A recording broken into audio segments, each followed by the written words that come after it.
All right, it's Brian Soscia here with the innovator of violence, Tommy Dreamer, House of Hardcore. Now, tonight, you have Lance Storm in the ring. I mean, this goes back for years. You guys have had problems in ECW. I think you may have dumped urine on him, or he dumped urine on you. I don't remember. He accused me of taking anabolic steroids, and if anyone has ever seen Tommy Dreamer's physique, you would know 100% that I have never taken an anabolic steroids.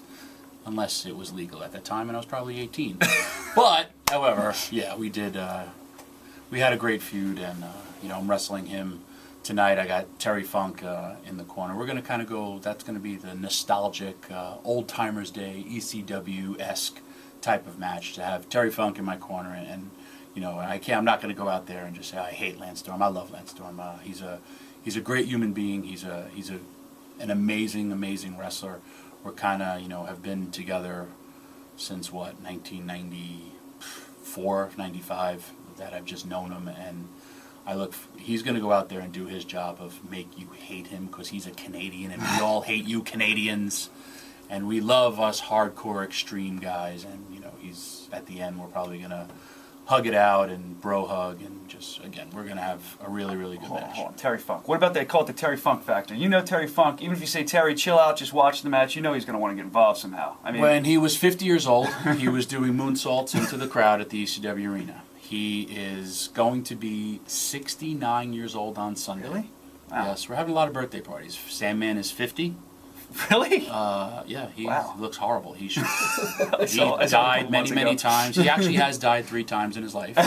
And he really has. And he shouldn't be alive. He looks like he's about 75. He looks better. Terry Funk looks better than him. But Terry Funk has brand new knees. Really? And he's like, Tommy, what do you want me to do? And I was just like, well, just kind of be in my corner and hang out. I'd love to walk down that aisle with you one last time. And he's just like, well, I got new knees. I could wrestle.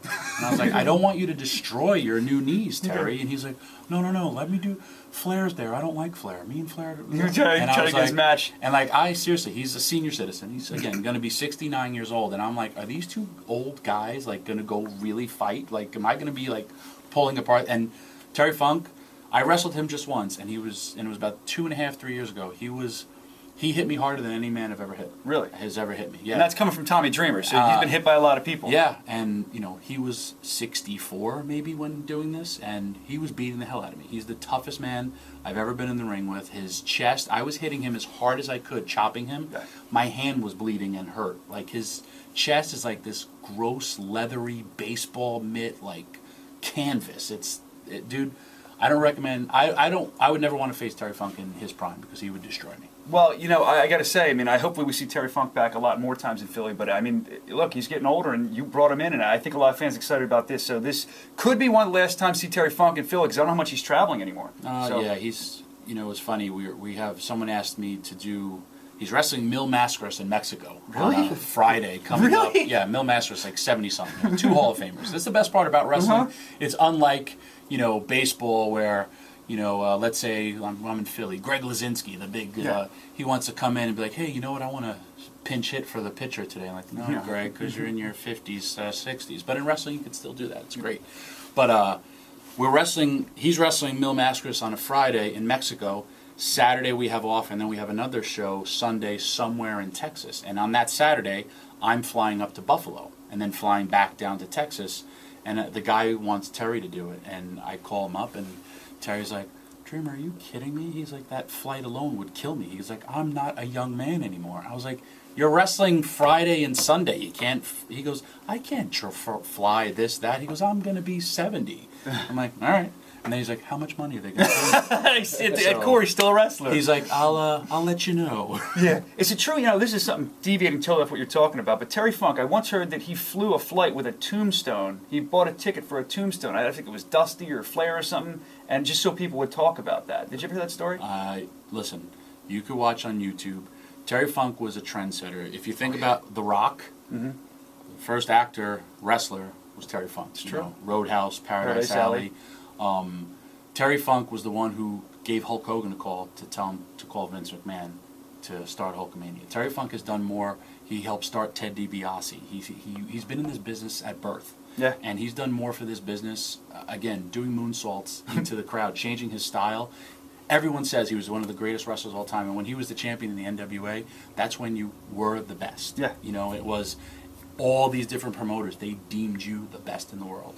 And from what I've heard, he was also one of the craziest. He was probably one of the hardest partiers. Yeah. I know for 100% fact he did a famous promo where he poured motor oil all over his thing, and he's like, that was the stupidest thing I've ever done, because he goes, I couldn't see, I could barely breathe, and I still had to do the interview. Yeah. He did the first empty arena match with Jerry Lawler. He has done it all, and you know, again, he helped create Tommy Dreamer. Straight up, and you can helped tell create Mick Foley.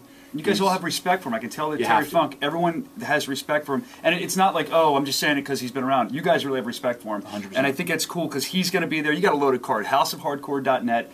You and Lance Storm, that'll be good. Another guy who's going to be coming in here in a second, John Morrison, is going to be taking on Cold Scorpio, and that's going to be a match because Cold can still go. That guy glides around the ring like crazy. And again, it's a different mix how I kind of look at wrestling. It's, you know, my thing is no politics. As you know, I don't like politics. No BS, just wrestling. And Cold Scorpio, he's a guy who can still go. I don't base a guy's value upon his age. If he could still do it in the ring, that's all I care about. And Scorpio's a guy who invented all the high-flying moves that we all think are commonplace in wrestling. I mean, but in the 90s when there was a guy who did a front flip called a 450 now, or even just a sweet moonsault, too, that was unheard of back then. And, you know, John Morrison was the guy who took all that stuff to the next level. And John's one of those guys, if he can envision it, he will do it. And he's an amazing, amazing athlete. And like that match to me is a dream matchup, because a lot of dream matchups, when they're built up, they don't really deliver. But this one is something that I know will deliver. And I got the Steiners are going to be there. Flair. Ric Flair. It's Terry Funk's birthday, man. Sandman's birthday, a wrestler from Philly here, Sami Callihan. It's his last independent match in Philadelphia. He started in Philadelphia, and he's moving on to bigger and better things in his life. He's taken on MVP, who doesn't do independent wrestling. He just wrestles in Japan, and he called me up. And again, I'm fortunate and blessed to have helped a lot of guys in this business, just like Terry Funk has. And, you know, MVP's like, hey, I want to be on your show. And I was like, all right, you want to wrestle this kid named Sami Callihan? He's like, hell's yeah. He's like, he'll bring it. And I was like, oh, he'll bring it. Yeah, definitely. He's like, I want that too. And, you know, even it's funny, coming here, I got a text from Lance Storm saying he's spray tanning. Which, to me, it's on. If Lance Storm is spray tanning, and MVP was like, is he spray tanning? No. Oh, okay. He's doing whatchamacallit, judo, but he's like, I haven't done judo all week because I've been training at Booker T school to get ready for the match. And for guys who are taking this seriously, I mean, it means a lot. And there's a lot of unknowns or not really, you know, national names, guys like Tony Nese, Petey Williams, Alex Reynolds. They're going to have probably one of the better matches you'll ever see. And Brian Kendrick, Paul London, and the Young Bucks. Too, man. My first show, that match, I didn't tell guys who was winning, who was losing. I was like, go out there, have fun. I watched the match, and I didn't know who was going to win or lose, and I was the one who booked it. What's your plans as far as Philly? You're going to be coming back here regularly, see how the show does, and then make your decision? What are you thinking? The House of Hardcore, where are you headed? The one big difference between myself, WWE, and TNA, I don't have TNA's money. That's run by Panda Energy. I'm not a publicly traded company. This is my money. I've invested a lot of money in this show. As long as these shows keep on making money, I will keep on doing them. It means a lot for me to come back to Philadelphia and give a show like this. Yeah. And this show is financially, I'm at a break-even point so far, and house is really, really good. Tickets are doing well, and I mean, seriously, last night I left my house to come in here and to do all this media, and I left my wife crying, and she was like, do you know how much money you have out there on the table? Yeah. And it's not like I saw your tweet. I have 2 kids. I mean, I'm up there, and you know, again, I was like, if I don't lose money, I still got to do this. And she's just like, you know, this is our nest egg, you know, and all this stuff. Strong woman you're with, man. Yeah. If not, I'll find some girl who likes me for my dashing good looks and fading celebrity. But no, she stood by me. You know, I met her. Everything I have in my life is because of wrestling, especially here in Philadelphia and in ECW. I met my wife in ECW, you know, Beulah McGillicuddy. We have 2 beautiful children together. They were on the Sopranos. They were. How about that with the current pretty news? Sad. He was a nice guy. I was actually hand modeled for him on a few episodes. Really? How do you become a hand model? I was George Costanza. Well, we had to do a thing where he held up my daughter, and my daughter smiled. Yeah. And my daughter wasn't smiling for him, and so I had to go and I put on his rings, his jacket. Hey, I could play a fat Italian, don't you think? And but again, he was.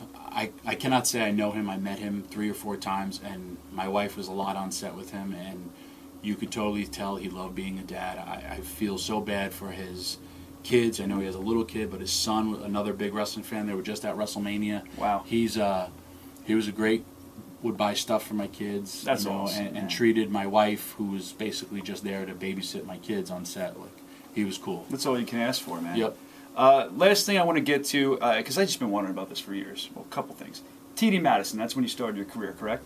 Kind of, sort of. I did Tommy Dreamer. No, I did Tommy Dreamer always since my first match, and then I went to a group called the Savoldis. Again, I've been wrestling since I'm 18. I started on television at 19. I'm 42 now. And there was a wrestler there from Philly. His name was GQ Madison. Yeah. And I came in as his younger brother. So that's how you got TD. Tommy Dreamer. Okay, Madison. I thought you took it from that. Okay. No, and then he left the business, and I stayed in it. Okay, and then and we were strippers, by the way. We were. That's what I was going to ask. Where did they come from? The suspenders. We were male strippers, and here's a fact: some people know, some people don't know this. Tommy Dreamer used to work back in the day at an all-male revue for I was a topless waiter. Get out of here! I had one hell of a physique. And I was a topless waiter. I scored more women than I ever had in my entire life. And I saw more crazy stuff in a male strip club than I've ever seen in a female strip club. Really? The ladies go nuts. And all those guys, if your girls say, oh, I want to have my bridal shower and we're going to go to a strip club, yeah, you don't want to know what happens there, bro, because it was crazy.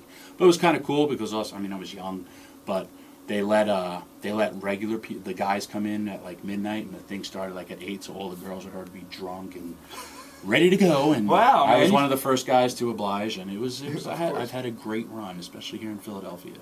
But and I'm married, all that's gone, and I lost all my hair, and I lost all my stripper physique. I wasn't a stripper again; I was a topless waiter. And another fact that most people know, my first time I turned down WCW 3 times. Okay. They wanted me to be an American male with Riggs and Bagwell. It was Buff Bagwell. They wanted to be Buff Bagwell and Tommy Dreamer, and full circle, it was 2 Cold Scorpio and Buff Bagwell. 2 Cold Scorpio left. Buff Bagwell needed a partner. They wanted Tommy Dreamer. No, Buff Bagwell was also partners with Del Wilkes. They were Stars and Stripes. Yeah. And then he became an American male with Scotty Riggs because I said no to being an American male. And if you think about it, I've been wrestling with a T-shirt on for pretty much a long time, which is really, really good because I'll tell you, guys who like John Morrison, he has a bit of a disadvantage because, again, I'm 40, he's in his early 30s. But most people say, yeah, Dreamer, you still kind of look like the same that you do, like back then. So either back then I was in really bad shape or I just looked like a 40-year-old. Uh-huh. But now I just still put on a T-shirt, I wear some Under Armour, I still kind of could get a little jacked up. But if I had that American male gimmick my whole career, people are like, what the hell happened to Tommy Dreamer? Did you see how his man boobs are disgusting? And that would be great. Just turn heel and just keep saying they're the best thing ever. Look at this. Look at these abs.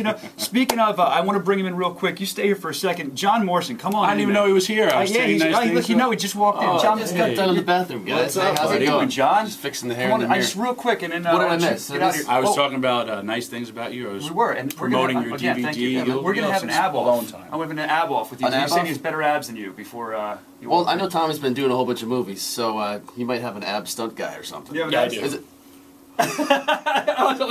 Cut to the stunt guy. I did, and we did a movie. I did my first love scene in a movie. How was that? It was weird. It was awkward. What was his name? But I can honestly tell you, I really don't think I could ever do pornography because there was nothing happening, and it was awkward. It's kind of nerves. Is that why? I don't know. Well, there was 5 men in the room, strangers. One, very, very attractive actress. It was weird. It was awkward. But what's the movie? I loved it. This one is, I've been doing a lot. This one was A Man Obsessed. We're filming in the Philadelphia, Pennsylvania area. Just finished Army of the Damned. Going back up right after my show and doing A Bet's a Bet, which is a really bigger film. And it's Jonathan Silverman has written, directed it. And it's from Weekend at Bernie's. Oh, yeah. Mina Suvari is in it. She's the lead. And I got a nice little role in there. And Good, I really enjoy That's it. awesome. It's a natural segue from wrestling. But wrestling is always my passion. I love it, and everyone please come out and enjoy it. And thank you. And you can talk to this handsome young man. He's usually my stunt double. Thank you, Tom. See ya. Thanks, and I can't wait to see the show. All right, John I'll tell Morrison. you something. Union stunt gigs They make some sometimes money, beat right? the hell out of indie wrestling. Yeah, man, I'm sure they do. Just kidding, Tommy. John, you're in town, houseofhardcore.net if you want to check it out. It'd be a big show, PA National Guard Armory this Saturday night, and you're going to take on Cold Scorpio. Now, this guy's a legendary high flyer. He can still go. I saw him about a year ago. Are you excited for this match? Have you ever met him before? just hearing his name, I'm already smiling thinking about it. I've met him briefly a couple times. I've never been in the ring with him, and he's definitely one of the guys that when I was getting into the business and growing up, I watched and remember thinking like, that's what I want to do. Yeah, he's incredible. I mean, like we were just talking about earlier, at the time when he was doing moonsaults, they were like unheard of, and it was now you see him more often. And what you've brought to wrestling, the way you do things, it's incredible. I mean, there's just things that people shouldn't be able to do that you can do. So I'm sure that he's just excited to have you in the ring with him. I mean, well, I hope so. yeah, well, there's no, doubt. yeah, Is there any- like, absolutely. But as a fan, I'm sorry, as a fan though, as a fan of his growing up, is there any nerves? I know you're a professional now, but is there any nerves going in saying this is a guy I used to look up to? There's always nerves. Anytime you're performing, like I've been in the fortunate situation where through my career with WWE and after, I've gotten to wrestle almost all my heroes. I've been in the ring with The Undertaker, HBK, Tommy Dreamer. I was gonna hit you last. You kind of ruined my Save the best for last, man. I was gonna hit you right after Triple H. Yeah, Triple H, Tommy Dreamer, Juice and Thunder Liger. Wow, yeah. The Miz, everybody. So there's Just always kidding, the nerves last going. one. No, but so The well, Miz you teamed with. I threw it in there. That was the swerve, the rule of threes, comedy. No, just kidding. Yeah, I teamed with the Miz for a while. But back to the nerves question. Yeah, there's nerves involved in every match, but especially when you're wrestling one of your heroes, someone that you watched as a kid and you looked up to, and I think that's a good thing because it just means you care. Yeah, and I'm planning on stealing the show with Cold Scorpio, and I'm really looking forward to it. That's the way to go and do it. It's going to be a great show. I'm excited about it myself, and I'm going to be there. Dreamer's going to be there. You're going to be there. Like we said, a loaded card. Again, houseofhardcore.net. Any parting words for the people of Philadelphia? Parting words to the people of Philadelphia. This is a great city, and if you guys aren't at the House of Hardcore tonight, you're missing out. All right. Thank you, my man.